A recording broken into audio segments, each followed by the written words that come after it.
তখন সকাল ৯টা বাজে। ব্যস্ত শহরের ব্যস্ততম পথে তখন লোকজনের ঢল নেমেছে। গাড়িঘোড়া ছাড়া একাধিক মানুষজন পদব্রজে এখানে ওঠানে চলে যায়। শীতের সময় তাই সকাল ৯টা নাগাদ অনেকেই কোনো কারণ ছাড়াই পথে নেমেছে। অনেকে রোদ পোহানোর জন্য, আবার অনেকে নিজেদের বাড়ির বাজারের জন্য। অনেকের এখানে ওখানে কথার চট কিংবা চোখের দৃষ্টি পাকিয়ে ফেলছে সামান্য। এখন স্কুল কলেজের সময় ৯টা নাগাদ এই পথে তাদের ভিড়ভাড়টা একটু বেশি থাকে, কিন্তু তারই মধ্যে একটা ঘটনা ঘটে গেল এলাকার এক প্রান্তে। সকাল ৯টা নাগাদ প্রতিদিন বিদ্যুৎ চক্রবর্তীর বাড়ির কলিং বেলটা বাজে এবং তারপরেই ঘরের ভেতর থেকে দরজাটা খুলে দেয় বিদ্যুৎ চক্রবর্তী। কিন্তু আজ অনেকক্ষণ ধরে দরজায় ধাক্কা দেওয়ার পর, কলিং বেল বাজাবার পরেও ঘরের ভেতর থেকে দরজাটা খোলা হয় না। ব্যস্ত হয়ে দুধ দিতে আসা লোকটি চিৎকার করে ডাকতে থাকে। এমন সময় রাস্তা দিয়ে যেতে থাকা আরও এক ভদ্রলোকের দৃষ্টি আকর্ষণ হয় তার ডাকাডাকিতে। সেও এসে দরজায় ডাকাডাকি করে, কিন্তু না, কিছুতেই যেন দরজা খুলছে না। তারপরই আরও দুজন লোক জড়ো হয়। এমনভাবে ক্রমে ক্রমে বেশ কিছু লোক জড়ো হয়ে যায় বিদ্যুৎ চক্রবর্তীর বাড়ির সামনে। অনেকেই বাড়ির পিছনের দিক দিয়ে জানলার কাছে ডাকাডাকি করে। এদিকে ওদিকে ডাকাডাকি চলতে চলতে তাদের মধ্যে কে যেন পুলিশকে খবর দিয়েছিল। পুলিশ যখন এসে পৌঁছায় তখন সবাই চারপাশে সরে গেছে। পুলিশের সাহায্যে দরজা ভেঙে যখন ভেতরে ঢোকা হয়, তখন দেখা যায় ঘরের সবকিছুই স্বাভাবিক। এরপর বেডরুমের দিকে এগিয়ে গেলে দেখা যায় বেডরুমের দরজা বন্ধ। সেই দরজাটাও ভাঙা হয়। দেখা যায় ঘরের ভেতরে মেঝের ওপরে পড়ে রয়েছে একটি মৃতদেহ, বিদ্যুৎ চক্রবর্তীর মৃতদেহ। অথচ রক্তপাত নেই, গলায় ফাঁসের চিহ্ন নেই, এমনকি ধস্তাধস্তি কিংবা কোনো রকমের আঘাতের চিহ্ন পর্যন্ত নেই। পুলিশ ব্যাপারটা দেখে একটু হকচকিয়ে গেলেও আশেপাশের লোকজনদের কাছ থেকে জবানবন্দি নেওয়া হয় এবং যে লোকটি দুধ দিতে এসে প্রথম ব্যাপারটা লক্ষ্য করেছিল তার সাথেও কথা বলা হয়। কিন্তু তদন্তে তেমন কোনো সুবিধা হয় না। মৃতদেহ পোস্টমর্টেম রিপোর্টে পাঠিয়ে দেওয়ার পর পুলিশের তদন্তকারী অফিসার মিস্টার রায় গোটা তদন্তের ব্যাপারটা নিজের হাতে তুলে নেন। তিনি খোঁজখবর করেন, অনেক চেষ্টা করেন, কিন্তু কিছুতেই কিছু জানা যায় না। বিদ্যুৎ চক্রবর্তীর ব্যাপারে ব্যক্তিগত কিছু তথ্য এবং যে প্রথম ওই বাড়িতে গিয়েছিল সেই লোকটির ব্যাপারে তথ্য খুঁজে বার করা হয়। আশেপাশে লোকজনদের সঙ্গে কথাবার্তা বলে অনেক কিছু চেষ্টা করা হলো, কিন্তু কিছুতেই কোনো সূত্র পাওয়া গেল না। মিস্টার রায় অপেক্ষা করছিলেন পোস্টমর্টেম রিপোর্টটা পাওয়া পর্যন্ত। তিনি ঠিক করেছিলেন যে পোস্টমর্টেম রিপোর্ট না আসা পর্যন্ত তিনি কিছুতেই ব্যাপারটা অন্য কাউকে জানাবেন না। পোস্টমর্টেম রিপোর্ট হাতে পেয়ে তিনি তদন্তটা একাই করার চেষ্টা করবেন। যদি একান্তই কিছু না হয় তাহলে তো কিছুই করার থাকে না। পোস্টমর্টেম রিপোর্ট এলো এবং তার থেকে যখন জানা যায় শরীরে সামান্য বিষের উপস্থিতি রয়েছে, তখন তদন্তের সামান্য অগ্রগতি হয়। অথচ ঘরের ভেতর সমস্ত কিছু খোঁজখবর করার পরেও যখন কোথাও সামান্যতম কিছু পাওয়া যায় না, তখন বাধ্য হয়ে মিস্টার রায়কে দ্বারস্থ হতে হয় আমাদের কাছে, অর্থাৎ আমার এক ও অদ্বিতীয় বন্ধু বিশ্বনাথ রায়ের কাছে। আর সেই সূত্রেই কেসের ব্যাপারটা আমার জানা। কিন্তু সমস্যা হলো, কেসটা যখন বিশ্বনাথের হাতে এসেছিল তখন আমি ছিলাম শহরের বাইরে, একটা সাহিত্য সভায়, এবং বলা যায় সাহিত্য বিষয়ক একটা কনফারেন্সের জন্যই শহরের বাইরে আমায় যেতে হয়েছিল। সেখানে ৩ দিনের মতো আমায় থাকতে হয়েছিল এবং তার মধ্যেই এই সমস্ত ব্যাপারটা ঘটে গিয়েছিল। আমি সেখান থেকে বিশ্বনাথকে ফোন করেছিলাম, আর সেই ফোনেই বিশ্বনাথ জানালো, মিস্টার রায় সকালে এসেছিলেন, একটা কেস নিয়ে এসেছেন। তোমার ফিরতে কত সময় লাগবে? হ্যাঁ, খুব বেশি সময় লাগবে না, কালকে এখান থেকে রওনা দেব, আশা করছি কালকের মধ্যেই বাড়িতে ঢুকে যাব। কিন্তু ব্যাপারটা কি, মানে কোনো খুনের কেস নাকি অন্য কিছু? খুনের কেস? মনে হয় মিস্টার রায় ব্যাপারটা খোঁজখবর করে তদন্ত করার চেষ্টা করেছিলেন, কিন্তু কিছুই বুঝে উঠতে পারেননি বলে আমার কাছে নিয়ে এসেছেন। পোস্টমর্টেম রিপোর্ট আসার আগে ২টো দিন তিনি অপেক্ষা করেছেন। পোস্টমর্টেম রিপোর্ট এলে তারপরে আজকে সকালে আমার কাছে এসেছেন। অর্থাৎ ২টো দিনের মধ্যে তিনি যে কী খোঁজখবর নিয়েছেন তা আমি ভালোই বুঝতে পারছি। দেখো, এটা নিয়ে তো তোমার বেশি কিছু ভাবা উচিত নয়, তাই না? মিস্টার রায় পুলিশের লোক, তিনি তো সমস্ত ব্যাপারটা খুঁজে দেখবেনই। এবার যখন কিছুই করতে পারবেন না তখন তোমার কাছে আসবে।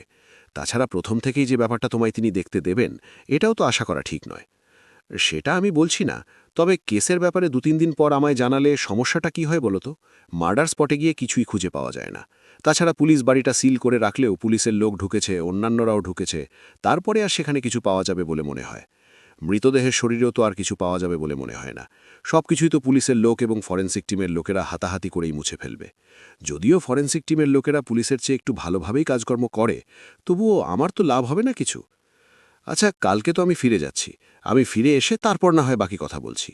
কিন্তু তুমি একটা কাজ করতে পারো, এর মধ্যে পারলে মার্ডার স্পটটা একবার দেখে এসো। আজকে কিংবা কালকে সকালে চলে যাও, তারপর দুপুরে। তোমার সঙ্গে দেখা করছি, খুন হয়েছে। পিস দিয়ে শরীরে বিষের স্পেসিমেন পাওয়া গেছে, কিন্তু সমস্যা হলো ঘরে এমন কিছু নেই যাতে বিষ লেগেছে বলে মনে হয়েছে। খাবার হতে পারে, খাবারে হয়তো বিষ ছিল, সেটাই লোকটা খেয়েছে। না হলে অন্য কোনোভাবে বিষ শরীরে আসবে কি করে, ঘরে যখন কোথাও সেই বিষটা নেই তাহলে? এভাবেই একটা কেসের ব্যাপারে ছোট্ট করে আমায় একটা গল্প শুনিয়ে বিশ্বনাথ ফোনটা রেখে দিয়েছিল। পরদিন বিকালেই আমি বাড়ি গিয়ে পৌঁছলাম। বাড়িতে পৌঁছে কোনো রকমের পোশাকটা বদলে নিয়ে হরিদ্বার থেকে একটা গরম চা নিয়ে বিশ্বনাথের সামনে টেবিলে বসে বললাম, বলো, এবার শুনি তোমার ওই কি যেন নাম বললে ভিকটিমের? ভদ্রলোকের নাম বিদ্যুৎ চক্রবর্তী। ভদ্রলোক ব্যাংকের একজন কর্মচারী, ওই ক্যাশিয়ার ডিপার্টমেন্টের আর কি। ভদ্রলোকের ব্যাংকে কিন্তু খারাপ কোনো রিপোর্ট নেই। তিনি কাজে কামাই করেন কম, প্রায় প্রত্যেক দিনই নিয়মের সময় মতো যান এবং সময় মতো কাজ করে ফিরে আসেন। তার বন্ধুবান্ধবের সংখ্যাও কম। তিনি বাড়িতে একজন মাত্র কাজের লোকের ভরসায় থাকেন। তাও কাজের লোকটি সকালের দিকে ওই 7টা নাগাদ আসে, তার সকালে কাজকর্ম করে গিয়ে চলে যায়। তারপরে আর তাকে প্রয়োজন হয় না। ব্যাংকে যাওয়ার আগে কাজের লোকটি চলে যায় এবং তারপর গোটা দিন বাড়ি বন্ধ হয়ে থাকে। বিকেলে ফিরে এসে ঘরের দরজা তিনি নিজের হাতেই খোলেন। কিন্তু কিন্তু তুমি বলছিলে যে লোকটা মারা গেছে সেদিন 9টার সময়। তার বাড়ির দুধওয়ালা দুধ দিতে এসেছিল এবং তখন দেখেছে ঘরের দরজা বন্ধ। তাহলে সেদিন ছিল রবিবার। রবিবার দিন সকালে একটু দেরি পর্যন্ত ঘুম, এবং সেদিন কাজের লোক আসে 10টার সময়।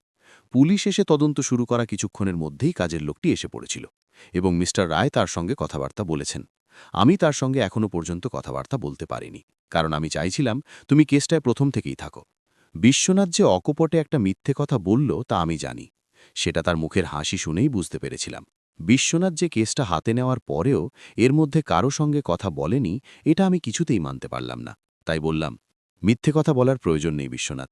তুমি যে কাজের লোক এবং ওই দুধ দিতে আসা লোকটি এবং মিস্টার রায়ের সঙ্গে বেশ ভালোভাবেই কথা বলেছ এবং মার্ডার স্পটও যে দেখে এসেছ সে ব্যাপারে আমার জানা আছে।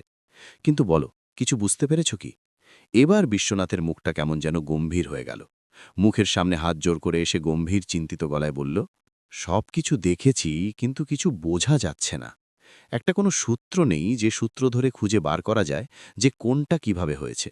মিস্টার রায় মনে করছেন ব্যাপারটা হয়তো আত্মহত্যা হতে পারে। হতে পারে কোনো একটা কারণে বিদ্যুৎ চক্রবর্তী আত্মহত্যা করেছে। যে বিষটা তার শরীরে পাওয়া গেছে সেটা একটা কমন বিষ। যে কোনো মেডিকেল স্টোর থেকে এই ধরনের বিষ পাওয়া যায়, যেটা আসলে কিন্তু সবার জন্য বিষ নয়। বিষটার নাম প্যারাকট। এই বিষটা পাওয়া গিয়েছিল মিস্টার চক্রবর্তীর শরীরে। এবারে সমস্যা হলো তিনি এটা নিজে থেকে খেয়েছেন নাকি কেউ তাকে সেটা খাইয়ে দিয়েছে। এই দুই ব্যাপারের মধ্যে একটা সমস্যা থেকেই যাচ্ছে। এই মিস্টার চক্রবর্তীর কাছাকাছি লোকেদের সঙ্গে কথা বলেছ? ওনার কাজের লোক ছাড়াও ব্যাংকের কর্মচারী কিংবা কোনো বন্ধুবান্ধব, মানে এমন কেউ যার সঙ্গে তার বেশি কথাবার্তা হতো? তাদের মধ্যে তো কেউ বলতে পারবে যে তিনি সুইসাইড করতে পারেন কিনা? এটা এখনো পর্যন্ত হয়ে ওঠেনি। মিস্টার রায় তার ব্যাংকের 2জন কর্মচারীর সঙ্গে কথা বলেছেন, তবে সেখান থেকে তেমন কিছুই জানা যায়নি।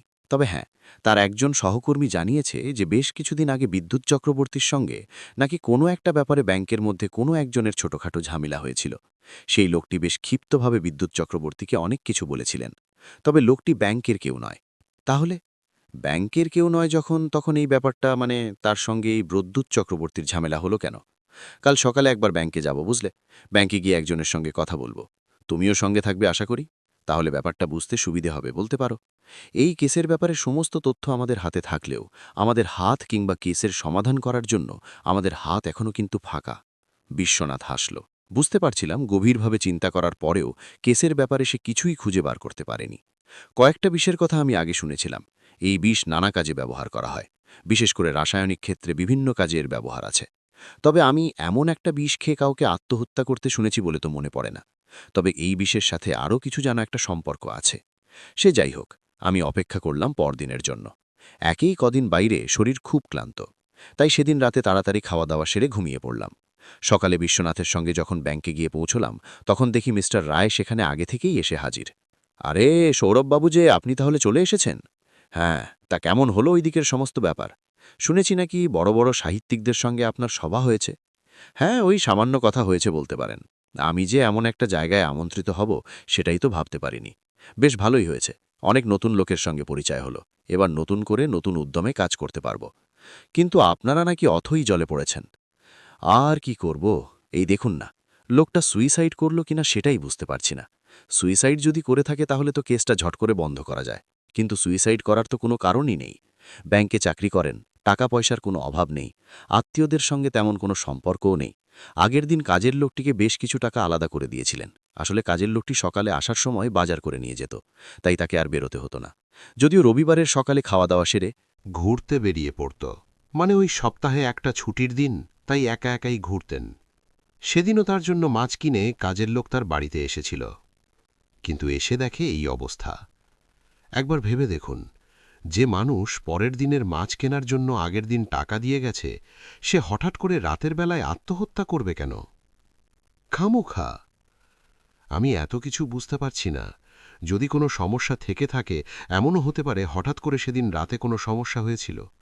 তাছাড়া টাকা তো দিয়েছিল সে সকালে, সেদিন সারাদিন সে ব্যাংকে ছিল, সেখানে যদি কোনো গণ্ডগোল হয়। বিশ্বনাথ সেটাই আন্দাজ করেছিল, তাই মিস্টার চক্রবর্তীর আশেপাশে থাকা তাঁরই সহকর্মীদের দুজনকে ডেকে আনল।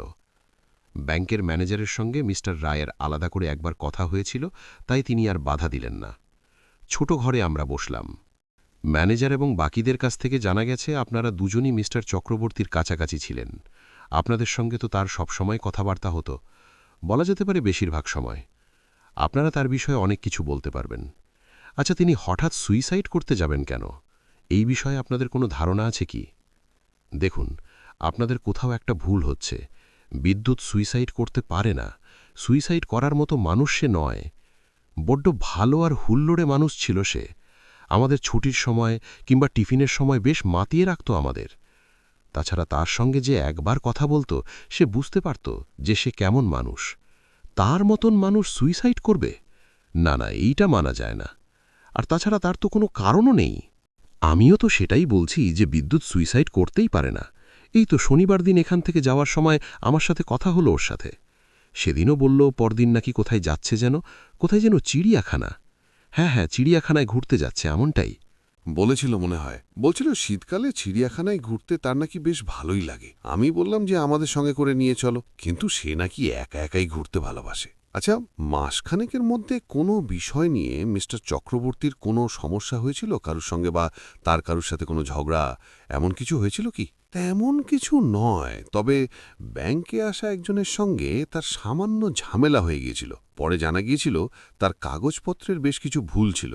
আসলে ক্যাশিয়ার হলেও ব্যাংকের লোন খানিকটা বিদ্যুৎ নিজেই দেখত। এই সমস্ত ব্যাপারে তার অভিজ্ঞতা ছিল এবং এসব কাজ সে ভালোভাবেই করতে পারত। লোন ডিপার্টমেন্টে যে থাকে সে 3 দিনের জন্য ছুটি নিয়েছিল, তাই ওই দিকটা মাঝে মাঝে বিদ্যুৎকে দেখতে হচ্ছিল। কিন্তু বিদ্যুৎ যখন তার লোনটাকে না করে দেয়, তারপরেই লোকটা রেগে যায়। সেই ব্যক্তিটাকে সেটা মনে আছে কি? আর ঝামেলাটা কত পর্যন্ত গড়িয়েছিল? বেশ ভালোই গড়িয়েছিল বিশ্বনাথবাবু। এমনকি লোকটা বিদ্যুৎকে শাসিয়েছিল যে ব্যাংকের বাইরে তাকে দেখে নেবে। বিদ্যুৎ কিন্তু চট করে রেগে যাওয়ার মতো মানুষ নয়, কিন্তু কাজের ক্ষেত্রে সে ভীষণ কঠিন, তাই লোকটাকে সে গার্ড দিয়ে বাইরে বার করিয়ে দিয়েছিল। লোকটা যাওয়ার আগে বারবার বিদ্যুৎকে শাসিয়ে গিয়েছিল, এমনকি তাকে মারার হুমকি পর্যন্ত দিয়েছিল বলে যতদূর আমার মনে পড়ছে। এই না, কি বলছো? তাকে দেখে নেবে বলেছিল, কিন্তু মারার কথা বলেনি। সে যাই হোক, মারার হুমকি দেওয়া আর ওইভাবে বলা ব্যাপারটা একই। তবে ব্যাংকে আর কারোর সাথে তার তেমন কোনো শত্রুতা ছিল বলে তো আমাদের জানা নেই। হতে পারে অন্য কারোর সাথে, কিংবা এমন কারোর সাথে যার সঙ্গে ওর ব্যাংকের বাইরে ঘনিষ্ঠতা রয়েছে। এখন যদি বাইরে কেউ থেকে থাকে তাহলে সে ব্যাপারে তো আমরা কিছু জানি না। বিদ্যুৎ নিজের ব্যাপারে খুব বেশি কিছু বলতো না। তার বাড়িতে আমরা 2-1 বার গিয়েছিলাম, ওইটুকুই ব্যাস। ব্যক্তিগত ব্যাপারে আমরা তেমন কিছুই জানতাম না। এমনকি তার বাড়ির লোক, বাবা মা, এই সমস্ত ব্যাপারে সে খুবই কম কথা বলতো আমাদের সাথে। বিদ্যুতের বাবা মা ছিল না, তার মা ছোটবেলাতেই মারা গিয়েছিল। বাবা কয়েক বছর আগে মারা যায়। তার দেশের বাড়িতে ওরা থাকত। তারপর সেখানকার সমস্ত কিছু বিক্রিবাটা করে এখানে একটা জায়গা কিনে বাড়িটা করেছিল। একাই থাকত। আমরা বিয়ে করার কথা বারবার বললেও সে কান দেয়নি সেই কথায়। বিয়েতে তার একদমই মত ছিল না। অতি সহজ এবং স্বাভাবিক কথাবার্তা হতে লাগল। অমলবাবু এবং বিপিনবাবুর সঙ্গে কথা বলে ওই একটি লোকের কথা ছাড়া আর তেমন কিছুই জানা গেল না, যেটা দেখে আমরা সন্দেহ করতে পারব অপরাধীকে। ব্যাংক থেকে বেরিয়ে মিস্টার রায় বললেন, কিন্তু ওই লোকটা কে সেটা আমি খুঁজে বার করব কি করে? এটা আমি করে ফেলেছি। ঘটনাটা সপ্তাহখানেকের মধ্যে ঘটেছিল, তাই ওই লোকটা যে কাগজপত্রগুলো জমা দিয়েছিল সেখান থেকে তার নাম এবং ঠিকানা খুঁজে বার করা গিয়েছে। লোকটির নাম অবিনাশ হালদার। তার বাড়ি যেতে এখান থেকে মিনকুড়ির মতো সময় লাগবে। আমরা সময় নষ্ট না করে অবিনাশবাবুর বাড়িতে গিয়ে পৌঁছালাম। দেবগণ, আপনারা ভুল সন্দেহ করছেন। লোনটা আমার সত্যি খুব প্রয়োজন ছিল।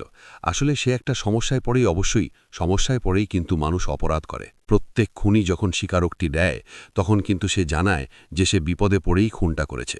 অনেকে তো বাধ্য হয়ে খুন করেছে এমন কথাও জানায়। দাদা দেখুন, সেদিন রাগের মাথায় আমি কথাটা বলে ফেলেছিলাম, সেটা ঠিকই। উনি চাইলেই মাত্র একটা সই করলে আমার লোনটা আমি পেয়ে যেতাম, কিন্তু ওনার জন্যে সমস্ত কিছু আটকে গেল আমার। আচ্ছা, রাগ হবে না আপনি বলুন তো? সামান্য একটা কাজের জন্য অনেক কিছুতেই আমার লোনটা সই করে দিলেন না। সেদিন ঠিক কি হয়েছিল? আমি একটা সময় একটা কোম্পানিতে কাজ করতাম। আমাদের কোম্পানিটা বন্ধ হয়ে যায় 5 বছর আগে। টাকা পয়সা জমিয়েছিলাম, তাই দিয়েই বেশ কয়েক বছর চলছিল। আমি আর আমার স্ত্রী এই বাড়িতেই থাকি। পাশের ঘরে আমার স্ত্রী, আপনি তো আগেই দেখেছেন, তিনি অসুস্থ, ভালোভাবে কথা বলতে পারেন না, দিনের অর্ধেকটা সময় ঘুমিয়ে কাটায়। যখন জ্ঞান ফিরে আসে তখন তার গোটা শরীর ব্যথা করে ডাক্তার দেখিয়েছি, কিন্তু ওষুধের পেছনে খরচ হয়ে যায় অনেকগুলো টাকা। একটা কোনোরকমভাবে আমার সবকিছু চালিয়ে নিয়ে চলছিলাম, কিন্তু এখন আর পারছি না। তাই ব্যাংক থেকে কিছু লোন যদি পাওয়া যেত। আমি এই বাড়ির কাগজপত্র সমস্ত কিছু বন্ধক রেখেই লোনটা নেবার চেষ্টা করছিলাম, কিন্তু বাড়ির কাগজপত্রে সামান্য গণ্ডগোল ছিল, সেটা আমি তখন জানতাম না। যখন দেখতে পেয়েছিলাম সেই ব্যাপারটা, আমি কথাও বলেছিলাম সেই ব্যাপারে। কিন্তু বুঝতেই তো পারছেন, বাড়ি যদি বিক্রি করেই দিই তাহলে এই বয়সে রাস্তায় গিয়ে দাঁড়াতে হবে। বাড়ির মর্গেজ রেখে লোন নিলে, তাছাড়া আমি একটা কোম্পানিতে কাজের ব্যাপারে কথা বলেছিলাম, মানে একটা দারোয়ানের কাজ। ওরা সেটা আমায় দেবে, কিন্তু আমার স্ত্রীর চিকিৎসার জন্য অনেকগুলো টাকার দরকার, আর সেই টাকাটাই। বিশ্বনাথ চুপ করে রইল। আমি আর মিস্টার রায়ও অনেকক্ষণ কিচ্ছু বললাম না। ভদ্রলোক ভাঙা ভাঙা গলায় বললেন, দেখুন সেদিন রাগের মাথায় ওই লোকটাকে আমি অনেক কিছু বলেছি, কিন্তু বাড়িতে ফিরে এসে আমার মনে হয়েছে যে আর কিছুই ছিল না, আমি অনেকটা ভুল করে ফেলেছি। উনি ওনার কাজ করছেন, কিন্তু আমি তো অসহায়, কি করব বলুন তো? তাই তারপরেও তো আমি দুবার ব্যাংকে গিয়েছি, ওনার সঙ্গে দেখা করেছি, কথাও বলেছি। তার মানে আপনি বিদ্যুৎবাবুর ওপরে কোনো কারণে রেগে নেই, এবং আপনি বলতে চাইছেন তার খুনের ব্যাপারে আপনার কোনো হাত নেই, তাই তো? সত্যি বলছি, তার খুনের ব্যাপারে আমার কোনো হাত নেই। আপনি তো গোয়েন্দা, আমি আপনার কথা শুনেছি, আপনি সবকিছু খুঁজে বার করতে পারবেন। যদি মনে হয় আমি এই কাজটা করেছি, তাহলে যা শাস্তি দেবার দেবেন, না হয়। আমরা অবিনাশবাবুর বাড়ি থেকে বেরিয়ে পড়লাম। রাস্তায় বেরিয়ে আমি বললাম, লাভ তো কিছুই হলো না বিশ্বনাথ, কাজটা যে করেছে বলে মনে হয়েছিল, কিন্তু এখানে এসে দেখছি অবিনাশবাবুর দিক থেকে তো কিছুই নেই। কিন্তু অবিনাশবাবু যদি কাজটা যা না করে থাকেন, তাহলে কে করতে পারে? চলে আসার আগে অবিনাশবাবুকে তার পুরনো কোম্পানির কথা জিজ্ঞাসা করেছিলাম। সেই কোম্পানির নাম হলো রায় কেমিক্যাল। তার মানে বুঝতে পারছ? শোনো, প্যারাগানাইড বিষের ব্যাপারে খুব বেশি জ্ঞান না থাকলেও এ ব্যাপারে অবিনাশবাবু জানলেও জানতে পারেন, তাই তাকে কিন্তু সন্দেহের তালিকা থেকে সরিয়ে রাখা যায় না। আমরা শুধু তার মুখের কথা শুনছি। মোটিভ এবং সুযোগ, এই দুটি যদি মিলে যায় তাহলে তাকে সন্দেহ করা যেতেই পারে। আর হতেই পারে যে বিদ্যুৎবাবুর সঙ্গে কথা বলে তিনি ক্ষমা চাওয়া কিংবা অন্য কোনো কারণে সেদিন রাতে তার বাড়িতে গিয়েছিলেন। কিন্তু দরজাটা, আমাদের এখন দরজা নিয়ে ভাবলে চলবে না। আমাদের এখন ভাবতে হবে বিদ্যুৎবাবুর পরিচিত আর কে আছে। বিদ্যুৎবাবুর বাড়ির কাজের লোকের সঙ্গে আরেকবার কথা বলতে হবে মিস্টার রায়। সেখান থেকে আমরা চলে গেলাম বিদ্যুৎ চক্রবর্তীর কাজের লোকটির সঙ্গে কথা বলতে।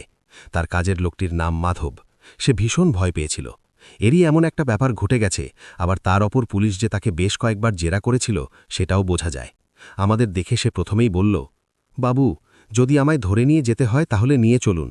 বারবার বাড়িতে এসে এমনভাবে পুলিশ জেরা করছে, আপনি জেরা করছেন, আশেপাশের লোকেরা যেন ভাবছে আমি খুন করেছি। ওই বাড়িতে কাজ করতে গিয়ে আমি কি ভুল করেছি বলুন? বাবু আমার বড় ভালো মানুষ ছিল, কিন্তু বাবুকে কেউ খুন করে আমায় এমন বিপদে ফেলবে সেটা তো কখনো ভাবতেও পারিনি। দেখো, তোমায় কেউ বিপদে ফেলছে না। তুমি আমাদের সাহায্য করতে না পারলে আমরা তো আর অপরাধীকে ধরতে পারব না। তোমার কাছ থেকে আমি জানতে চাই, এই বিদ্যুৎ চক্রবর্তীর সঙ্গে ভালো সম্পর্ক ছিল এমন কারুর কথা তুমি জানো কিনা? এমন কেউ যে বাড়িতে আসত, কিংবা কখনো বিদ্যুৎবাবু তোমার কাছে তার কথা বলেছে? তুমি তো এখানে বেশ কিছু বছর ধরে কাজ করছো নাকি? বাবু যখন ওখানে বাড়ি করেন তার 5 বছর আগে, তখন থেকেই আমি তার কাছে কাজ করছি। বাবুর বাড়িতে মাঝে মাঝে 2-1 জন আসতেন, ব্যাংকের লোকেরা, এমনকি আশেপাশের লোকেরাও, কিন্তু বাইরের কেউ চট করে বাবুর বাড়িতে আসত না। তবে হ্যাঁ, একদিন একটা লোক বাবুর বাড়িতে এসেছিল। বাবু বলছিল সেটা নাকি তার বন্ধু, কিন্তু সেদিন রাতে বাবুর সঙ্গে তার কিছু একটা ঝামেলা হয়েছিল। এই কথায় শুধু বিশ্বনাথ নয়, আমরা দুজনেই কেমন যেন চমকে উঠলাম। মিস্টার রায় বললেন, আমাকেও তুমি এই কথা বলেছিলে তাই না? তার এক বন্ধুর সঙ্গে তার বেশ ঝামেলা হয়েছিল। কিন্তু ব্যাপারটা তো অনেক আগে, যখন প্রথম এখানে এসে মিস্টার চক্রবর্তী বাড়ি করেছিলেন, তখনকার কথা। হ্যাঁ, কিন্তু তারপরেও আরেকবার এই লোকটা বাবুর কাছে এসেছিল। সে কথা আমার তখন মনে ছিল না। আমি ভয় পেয়ে গিয়েছিলাম। বাবুর সঙ্গে লোকটা রাতের বেলায় বাড়িতে ছিল, অনেকক্ষণ কথা হয়েছিল। সেদিন বাবু আমায় সকালে বলে দিয়েছিল বিকেলের দিকে তার কোনো এক বন্ধু আসবে। তাই বাবু সেদিন ব্যাংকে যাবেন না, তাই সন্ধেবেলায় আমি চলে যাই। তার জন্য রান্নাবান্না করেছিলাম, আর তখনই শুনতে পেয়েছিলাম পাশের ঘরে তারা দুজনে মিলে কি নিয়ে জানে ঝগড়া করছে। ঝগড়াটা কি নিয়ে হয়েছিল সে বিষয়ে তুমি কিছু বলতে পারবে? আর বিদ্যুৎ চক্রবর্তীর সঙ্গে যে লোকটি দেখা করতে এসেছিল সেটা কে? আমি ঠিক জানি না বাবু, তবে বাবু বলেছিল সে এসেছে তার বাড়ির কাছ থেকে। হরিদেবপুরে বাবুর নিজের বাড়ি ছিল, সেই বাড়ি বিক্রি করে 5 বছর আগে বাবু এখানে আসে। ওই লোকটা সেই সময় একবার এসেছিল, তার নাম আমি জানি না, তবে এইটুকানি জানি ওই বাবুর বাড়ির কাছাকাছি তার বাড়ি হতে পারে। লোকটাকে বাবু বারবার রুনু বলে ডাকছিল।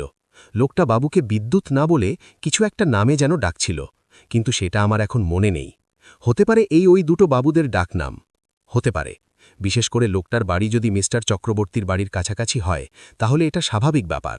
কিন্তু যে লোকটা দুবার এসেছে মাত্র, সেক্ষেত্রে সেই লোকটার ওপরে কি আমরা সন্দেহ করতে পারি? আমাদের হাতে এখন সন্দেহ করার মতো কিছু নেই। প্রথমতই অবিনাশবাবু, আর দ্বিতীয় এই রুনু নামের লোকটি, যার আসল নাম আমরা জানি না। তাছাড়া তো আমাদের হাতে কিছু নেই। তাহলে এবার তুমিই বলো, আমরা তাহলে কোন পথে যাব? আমার মনে হয় এই অবিনাশবাবুর ওপরে নজর রাখাটা দরকার। আর তাছাড়া হরিদেবপুরে এই মিস্টার চক্রবর্তীর পুরনো বাড়ির কাছাকাছি খোঁজ খবর নিয়ে দেখা যেতে পারে তার ছোটবেলার বন্ধু কিংবা এলাকায় ওই রুনু ডাক নামে কে রয়েছে। অবশ্যই করা যেতে পারে, কিন্তু গোটা ব্যাপারটা খুব সাবধানে করতে হবে। অবিনাশবাবু কিংবা রুনু নামের লোকটি, দুজনের মধ্যে কেউ যদি বুঝতে পারে তাদের ওপর নজরদারি চলছে, তাহলে তারা কিন্তু সাবধান হয়ে যাবে। আর আমাদের হাতে এই মুহূর্তে এমন কিছু নেই যে এদের দুজনের মধ্যে কাউকে আমরা পুলিশি জেরার কথায় তুলে এনে তাদের জেরা করতে পারব। তাই যা করতে হবে খুব সাবধানে করতে হবে, একটাও তথ্য হাত থেকে মিস করা যাবে না। কিন্তু মাধবের সঙ্গে আরও কিছুক্ষণ কথাবার্তার পর আমি আর বিশ্বনাথ বাড়ি ফিরে এলাম। বাড়িতে ফিরে বিশ্বনাথ হাত মুখ ধুয়ে টেবিলের ওপরে বসে গভীরভাবে মন দিয়ে খাতায় কি যেন লিখছিল। আমি চলে গেলাম আমার ঘরে। সারা দিন আর তেমনভাবে কথাবার্তা হলো না। বিকেলের দিকে যখন বিশ্বনাথের ঘরে গেলাম তখন বিশ্বনাথ কোথায় যেন বেরিয়েছে। সন্ধ্যের দিকে বিশ্বনাথের সঙ্গে আবার দেখা হলো। বিশ্বনাথ বলল, বিদ্যুৎ চক্রবর্তীর খুনের পেছনে আরও একজন সন্দেহের তালিকায় যুক্ত রয়েছে। তার নাম জয়ন্ত চৌধুরী। এই বিদ্যুৎ চক্রবর্তী ব্যাংকে যে চাকরিটা করছেন সেই চাকরিটা জয়ন্ত চৌধুরীর কাছে ছিল, কিন্তু বেশ কিছু সমস্যার কারণে তাকে চাকরি থেকে সরিয়ে দেওয়া হয়। এই সময় বিদ্যুৎ চক্রবর্তী ওই ব্যাংকেই ছোটখাটো একটা পদে কাজ করত। সেই গোটা ব্যাপারটা ধরিয়ে দিয়েছিল জয়ন্ত চৌধুরীকে, তারপর কাজ থেকে পার করে দেওয়া হয়। বুঝতেই তো পারছো, বেসরকারি একটা ব্যাংক, তাই এই সমস্ত ব্যাপারগুলো মাঝে মধ্যে ঘটেই থাকে। তবে জয়ন্ত চৌধুরীর খোঁজ খবর কিন্তু সেভাবে কোথাও পাওয়া যাচ্ছে না। জয়ন্ত চৌধুরীর যে ঠিকানা ব্যাংক থেকে পাওয়া গেছে সেই ঠিকানায় গিয়ে জানা গেছে 5 বছর আগে যখন এখানে বিদ্যুৎ চক্রবর্তী পার্মানেন্টভাবে কাজ করতে শুরু করে সেই সময় থেকে জয়ন্ত চৌধুরী আর সেখানে থাকেন না। তার মানে অবিনাশবাবু, এদিকে রুনু নামের ওই লোকটি আর জয়ন্ত চৌধুরী, এই তিনজনেরই বিদ্যুৎ চক্রবর্তীকে মারার জন্য সঠিক কোনো মোটিভ ছিল। কিন্তু রুনু নামের লোকটির মোটিভ আমরা জানি না। মিস্টার রায় খোঁজ খবর শুরু করেছেন, আশা করছি হরিদেবপুরের পুলিশের সাহায্যে আমরা রুনু নামের লোকটিকে খুঁজে পার করতে পারব। কিন্তু এত দূর থেকে লোকটি এখানে এসে বিদ্যুৎ চক্রবর্তীকে খুন করে যাবে, এটা আমার ভাবতে অবাক লাগছে। তাছাড়া আরও একটা সমস্যা হলো, তাকে কেউ দেখেনি। অবিনাশবাবু এমন একটা কাজ করার মতন সাহস পাবেন না। আর যদি রাগের মাথায় তিনি করে থাকেন, তাহলে এত পরিকল্পনা করে বিষ এনে তারপর সেটা এমনভাবে খাওয়ানো হলো যাতে কেউ সন্দেহ করতে না পারে, আর তারপর ঘরের দরজা ভেতর থেকে বন্ধ। ঘরের দরজার ব্যাপারটা আপাতত বাদ রাখো, ওদিকে আমি ভেবে রেখেছি। তাছাড়া এই যে জয়ন্ত চৌধুরী, যতই তার ওপরে রাগ থাকুক না কেন, এতগুলো বছর সে যখন চুপ করে আছে, হঠাৎ করে এসে ওই সময় তাকে মারতে যাবে কেন? তাছাড়া জয়ন্ত চৌধুরীর কোনো খোঁজখবরই তো আশেপাশে নেই। আমরা দুজন বেশ দ্বিধায় পড়লাম। 3 জনকে সন্দেহ করা যায়, অথচ 3 জনের মোটিভ থাকলেও সুযোগ সেভাবে ছিল না। অথচ খুন নাকি সুইসাইড সেই ব্যাপারে আমরা তখনও পর্যন্ত কোনোভাবেই নিশ্চিত হতে পারছি না। পরদিন সকালে মিস্টার রায় এলেন, বললেন একবার মার্ডার স্পটটা তদন্ত করতে যাবেন, যদি সেখান থেকে কিছু বার করা যায়। আমিও রাজি হলাম, কারণ এর মধ্যে আমার কিন্তু মার্ডার স্পটটা এখনও দেখা হয়নি। বিদ্যুৎ চক্রবর্তীর বাড়িতে পৌঁছে দেখা গেল গেটে একটা বড় তালা ঝুলছে। তালাটা খুলে ঘরের দরজা খুলে যখন ভেতরের ঘরের দরজাটা মিস্টার রায় খুলতে গেলেন, তখন হঠাৎ করে দরজার দিকে তাকিয়ে বিশ্বনাথ কেমন চমকে উঠে বলল, 1 মিনিট মিস্টার রায়, একবার সরে আসুন তো। অবাক হয়ে মিস্টার রায় দরজার দিকে তাকিয়ে দেখল হাল ফ্যাশনের হাতুলওয়ালা দরজা। বিশ্বনাথ যেন দরজার কাছটায় কান দিয়ে হাতলটার কাছে শোনার চেষ্টা করল। তারপর মিস্টার রায়ের কাছ থেকে চাবি নিয়ে দরজাটা খুলে আমাদের অবাক করে দিয়ে দরজাটা আবার বন্ধ করে দিল। তারপর আবার দরজা বন্ধ করে বলল, আচ্ছা, একটা কাজ করো তো সৌরভ, দরজাটার হাতল টেনে বন্ধ করে দাও, তারপর লকটাকে লাগিয়ে দাও, তারপর আবার দরজাটাকে বাইরে থেকে খোলার চেষ্টা করো তো। বিশ্বনাথের এমন পাগলামির কোনো মানেই আমি বুঝতে পারলাম না, কিন্তু মিস্টার রায় যেন কিছু একটা বুঝতে পেরেছিলেন। তিনি বললেন, বুঝতে পেরেছি বিশ্বনাথবাবু, এই লক, এই দেখুন। বিশ্বনাথ ভেতরে ঢুকে গিয়েছিল। আমায় কিছু বুঝে ওঠার সুযোগ না দিয়ে মিস্টার রায় দরজাটা বন্ধ করে লক টেনে দিলেন। তারপর লক খুলতে যেতেই বুঝতে পারলাম লক খুলছে না। বাইরে থেকে এইমাত্র লকটা করা হয়েছে, আর সঙ্গে সঙ্গে আমার মাথায় এলো এই লকের কথা। ব্যাপারটা বোধহয় বিশ্বনাথ বুঝতে পেরেছিল, তাই সে ভেতর থেকে বলল, দরজা নিয়ে আমার খটকা খুব একটা ছিল না। আমার কেমন যেন মনে হচ্ছিল দরজাটায় কোথাও একটা এমন কিছু রয়েছে, তখন ধরতে পারছিলাম না, কিন্তু এখন ধরতে পারলাম। অর্থাৎ অপরাধী দরজা দিয়েই ভেতরে এসেছিল এবং দরজা দিয়েই বাইরে গেছে। এখন এটা পরিষ্কার, এটা সুইসাইড কেস নয়, এটা একটা খুন। বুঝলাম, কিন্তু খুন কে করেছে? প্রায় 5 দিন তো কেটে গেল, না 6 দিন কেটে গেছে। এরপরে যে সমস্যা হবে বিশ্বনাথবাবু বুঝতে পারছেন না। ব্যাপারটা খুব বেশি দিন থাকলে তা আমার উপরেই খুব সমস্যা হয়ে দাঁড়াবে। কাল থেকে না হয় এদিকটা আপনি দেখুন, আমি অন্য দিকটা দেখি। হাতে অনেক কাজ, আমার অসুবিধা নেই। তবে আপনাকে একটা কাজ করতে হবে, অবিনাশবাবুর ওপরে নজর রাখতে হবে। তাছাড়া এই অনু নামের লোকটি এবং জয়ন্ত চৌধুরী, এই দুজনের ব্যাপারে আপনার খবরকে কাজে লাগান। তারা যেন খোঁজ করে এদের ব্যাপারে। বাকি সমস্ত কিছু আমি দেখছি। এরপর দেখতে দেখতে 2 দিন কেটে গেল। তৃতীয় দিনে বিশ্বনাথকে গভীরভাবে বারবার টেলিফোনটার দিকে তাকাতে দেখে বললাম, কি হলো বিশ্বনাথ, বারবার টেলিফোনের দিকে তাকাচ্ছ কেন? কেউ ফোন করবে নাকি? ফোন আসবে, নিশ্চয়ই ফোন আসবে। একটা জাল পাতা হয়েছে না হলে অপরাধী চট করে ধরা দেবে না, এবং সেই পাতা জালের সূত্র ধরেই আশা করি ঠিক আসবে অপরাধী। কি যে বলতে চাইছো আমি তো কিছুই বুঝতে পারছি না। বিদ্যুৎ চক্রবর্তীর মৃতদেহ যখন বার করা হয় তখনও পর্যন্ত কিন্তু পুলিশ কনফার্ম করে জানায়নি যে তিনি মারা গেছেন, এবং ফরেনসিক টিম যে রিপোর্ট দিয়েছিল সেই রিপোর্ট মিস্টার রায় এবং আমাদের কাছেই আছে। কিন্তু এলাকার বাইরের কেউ এরপরে প্রবেশ করেছে কিনা সেই ব্যাপারে আমরা কিছুই জানি না। তাই বাইরের কেউ সেই খবর পাবেই বলে আমার মনে হয় না। সে খবর বাইরে যাক কিংবা না যাক, তাতে তো আমাদের কোনো লাভ নেই। বিদ্যুৎ চক্রবর্তী মারা গেছেন, এটা তো সত্যি কথা। তুমি বুঝতে পারছো না, অপরাধী বিদ্যুৎ চক্রবর্তীকে বিষ তো আর হাতে করে খাইয়ে দেবে না। নিশ্চয়ই কোনোভাবে কোনো খাবারে তাকে মিশিয়ে দিয়েছে, এবং সেই খাবার বিদ্যুৎ চক্রবর্তী খেয়েছে। তারপরে সেই খাবারের অংশটা কিংবা পাখিটুকু অপরাধী নিজের সঙ্গে নিয়ে চলে গেছে। এবার সমস্যা হলো, 3 জন সন্দেহভাজন ব্যক্তির মধ্যে 3 জনেই কিন্তু বেশ খানিকটা দূরে। একমাত্র অবিনাশবাবুর দিক থেকে মোটিভ কিংবা সুযোগ একটু কম বলেই আমার মনে হচ্ছে। বাকি 2 জন, অর্থাৎ রনু নামের লোকটি এবং জয়ন্ত চৌধুরী, এরা দুজনেই এলাকার বাইরে হতে পারে। কিন্তু সেদিন রাতে সুযোগ বুঝে তাদের মধ্যে কেউ এসে কাজটা করে আবার চলে গেছে। অর্থাৎ বিদ্যুৎ চক্রবর্তী কি মারা গেছেন না বেঁচে আছেন, এই ব্যাপারে চট করে তারা জানতে পারেন বলে আমার মনে হয় না। আজ মিস্টার রায় একবার ব্যাংকে যাবে এবং সেখানে গিয়ে একটা নতুন খবর জানাবে। তার জন্যই অপেক্ষা করছি আর কি। আমি কিছুই বুঝতে পারলাম না। বিশ্বনাথ খবরটা জানার জন্য অপেক্ষা করতেই লাগল। একটু পরেই টেলিফোনটা এলো এবং বুঝতে পারলাম মিস্টার রায় এমন কিছু জানালেন যেটা বিশ্বনাথ জানতে চাইছিল, কিন্তু সে আর মুখ খুলল না। আমি অপেক্ষা করতে লাগলাম। জানি বিশ্বনাথ একেবারে মুখ খুলবে শেষে, তার পাতা জাল যখন গুটিয়ে আনার প্রয়োজন হবে ঠিক তখন। বেশি সময় লাগল না। সেদিন সন্ধেবেলায় অপরাধী ধরা পড়ল। খুঁজে পাওয়া গেল সেই জয়ন্ত চৌধুরীকে। এই 5 বছর ধরে জয়ন্ত চৌধুরী এলাকার বাইরে ছিলেন, অন্য কোথাও একটা কাজের সঙ্গে যুক্ত ছিলেন। তবে সম্প্রতি মাসখানেক হল তিনি এখানে আবার ফিরে এসছিলেন, তবে লুকিয়েছিলেন তারই পরিচিত একটি গোপন লোকের বাড়িতে। এখানকার ব্যাংকে থাকার সময় যে লোকটি তাকে সাহায্য করত সেই লোকটির বাড়িতেই তিনি লুকিয়েছিলেন এবং সেখান থেকেই সমস্ত কিছু করেছেন। ব্যাপারটা বিশ্বনাথের মুখে শুনে কিন্তু বিশ্বাস করতে ইচ্ছে হল না। তাই সন্ধেবেলায় যখন থানায় গিয়ে পৌঁছলাম, দেখি মিস্টার রায়ের সামনেই বসে আছে 2 জন লোক। তাদের 2 জনের পাশে কনস্টেবল দাঁড়িয়ে। আমি কিন্তু এমন কিছু ভাবিইনি। আমি ভেবেছিলাম ওই রুনু নামের যে লোকটির কথা বারবার মাধব বলছে সেই লোকটি এমন কিছু করেছে। জয়ন্ত চৌধুরী যে 5 বছর পরে আবার ফিরে আসবে সেটা কে ভেবেছিল? আমি ভেবেছিলাম। কারণ ব্যাংকের ওই টাকা তছরূপের ব্যাপারে যখন ব্যাংক ম্যানেজারের সঙ্গে আমি কথা বলেছিলাম তখন তিনি বলেছিলেন ওই কাজে শুধু জয়ন্ত চৌধুরী ছিলেন বলে তার মনে হয় না। তার মনে হয় ওই কাজে তাকে সাহায্য করার জন্য ব্যাংক থেকে আরও কেউ ছিলেন। কিন্তু সেই সময় গোটা ব্যাপারটা সামনে আসেনি, তাই জয়ন্ত চৌধুরীকে একাই কাজ থেকে বের করে দেওয়া হয়। তবে পরে খোঁজখবর নিয়ে জানতে পেরেছিলাম জয়ন্ত চৌধুরীর সঙ্গে এই ব্যাংকের সবথেকে ভালো সম্পর্ক ছিল প্রমোদ চ্যাটার্জির। কি তাই না প্রমোদবাবু? প্রমোদবাবু এবং জয়ন্তবাবু পাশাপাশি বসেছিলেন, তাদের মুখে কোনো কথা নেই। বিশ্বনাথ আবার বলল, পুলিশের লোক যখন রনু নামের ওই ভদ্রলোক অবিনাশবাবু এবং জয়ন্তবাবুর ফিরে আসার অপেক্ষায় খোঁজখবর করছে, তখন আমি আমার খবর কাজে লাগিয়েছিলাম এই প্রমোদবাবুর পিছনে। প্রমোদবাবুর বাড়িটা একটু ভেতরের দিকে, সচরাচর তার বাড়িতে লোকজন যায় না। তবে তার বাড়িতে তার স্ত্রী, তার ছেলে মেয়ে ছাড়াও একজন কাজের লোক আছে। কাজের লোকটি মাঝে মাঝেই সকালের দিকে বাজার করতে যায়, তাই আমার খবরকে কাজে লাগিয়েছিলাম প্রমোদবাবুর বাড়ির কাজের লোকটির সঙ্গে।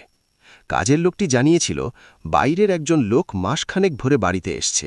দিনের বেলা চট করে বাইরে বেরোয় না, তবে রাতের বেলা বাইরে বেরোয়।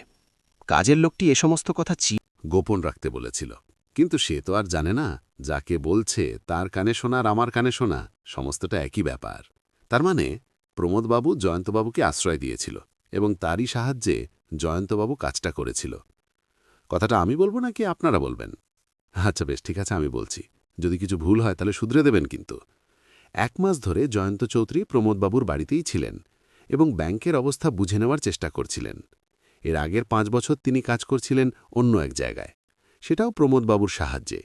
কিন্তু সেখানেও এমনই সমস্যায় জড়িয়ে পড়ার জন্য তার কাজ চলে যায় এবং তিনি প্রমোদবাবুর কাছে চলে আসেন। তখনই তিনি ঠিক করেন প্রথম ওই বিদ্যুৎ চক্রবর্তীকে তার পদ থেকে সরাতে হবে, তারপর যে কোনো উপায় হোক আবার সেখানে কাজে ঢুকতে হবে। পূর্ণ শত্রুতা হোক কিংবা নতুন কোনো একটা সুযোগ, এই দুয়ের জন্যই ওরা দুজন মিলে পরিকল্পনা করেছিল।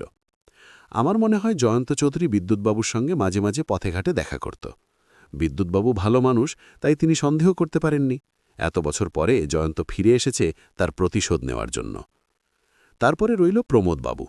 বিদ্যুৎবাবুর বাড়িতে যে ব্যাংকের বেশ কয়েকজন মাঝে মাঝে যায় সে কথা মাধব আমাদের বলেছে, তার মধ্যে প্রমোদবাবু একজন। প্রমোদবাবু তার বাড়িতে গিয়ে সমস্ত ব্যাপারটাই দেখে এসেছিল, ঘরের লোক, এমনকি রাতের বেলা যে বিদ্যুৎবাবু ঘুমোতে যাওয়ার আগে একটা ওষুধ খান সেই ব্যাপারটাও ভালো করে দেখে এসেছিল। পুলিশের তদন্ত এবং আমি যখন ব্যাপারটা দেখেছি তখন দেখতে পেয়েছিলাম শোবার ঘরে বিদ্যুৎবাবু টেবিলের কাছে একটা ছোট শিশিতে ওষুধ থাকে। আমার মনে হয় প্রমোদবাবু কিংবা জয়ন্তবাবু দুজনেই কোনো একদিন ওই বাড়িতে গিয়েছিলেন এবং প্যারাকোনাইট ট্যাবলেটের মাত্র একটি ট্যাবলেট শিশির ওই ওষুধগুলোর সঙ্গে মিশিয়ে দিয়েছিলেন। হয়তো তার শিশির ওষুধ শেষের পর্যায়ে ছিল এবং যেদিন ওষুধের সেই বিষাক্ত ওষুধটি খেলেন সেদিনই খাওয়ার কিছুক্ষণের মধ্যেই মেঝেতে পড়ে তিনি মারা গেলেন এবং তার শরীরে পাওয়া গেল প্যারাকোনাইট। প্রথমে আমরা ভেবেছিলাম খুনটা হয়তো সেদিনই হয়েছে, কিন্তু খুনটা সেদিন হলেও খুনের প্ল্যানিং হয়েছিল তার বেশ কয়েকদিন আগে। কি তাই না? আসলে মাধব ওই বাড়িতে কাজ করত, তাই মাধব নিজেই জানত যে সন্ধ্যের দিকে কিংবা রাতের বেলা যদি বাইরে থেকে কেউ আসত তাহলে অন্তত বিদ্যুৎ চক্রবর্তী চা করলে সেই চায়ের কাপগুলো পরদিনের জন্য থাকত। যেদিন তিনি মারা গেলেন তার 2 দিন আগের সকালবেলা কাজ করতে গিয়ে মাধব দেখতে পেয়েছিল 2টো চায়ের কাপ বেশি, অর্থাৎ সেদিন সন্ধেবেলা কেউ না কেউ সে বাড়িতে এসেছিল। তার মানে আপনি বলতে চাইছেন এরা দুজনের মধ্যে কেউ একজন কিংবা দুজনেই সেই বাড়িতে গিয়েছিল। আমি যা বলেছি তার সমস্ত কিছুই আমার অনুমান।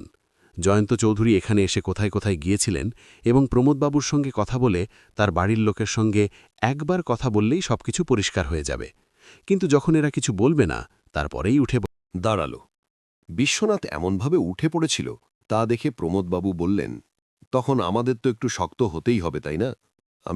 আব্বা, আমি সব স্বীকার করছি।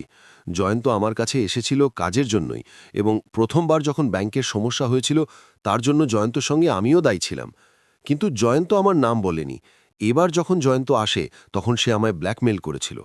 যদি আমি তাকে আশ্রয় না দিই এবং তার সাহায্য না করি তাহলে সে সমস্ত কথা সবাইকে বলে দেবে। তাতে আমারও চাকরি নিয়ে টানাটানি পড়বে। আমার পরিবার রয়েছে, সন্তান রয়েছে। চাকরি নিয়ে টানাটানি করলে আমি যে বিপদে পড়ব, তাই আমি ওকে সাহায্য করেছিলাম। আর প্যারাকোনাইট কোথা থেকে এনেছিলে? ওটা জোগাড় করেছিলাম। আমার যখন প্রথম একদিন বিদ্যুতের সঙ্গে দেখা হয় তখন দেখি সে ওষুধ কিনছে। ভিটামিনের গুলিগুলো ঠিক ঠিক ব্যারাকোনাইটের গুলির মতোই দেখতে। তাছাড়া একটা ওষুধের কোম্পানির সঙ্গে আমার বেশ চেনাশোনা ছিল।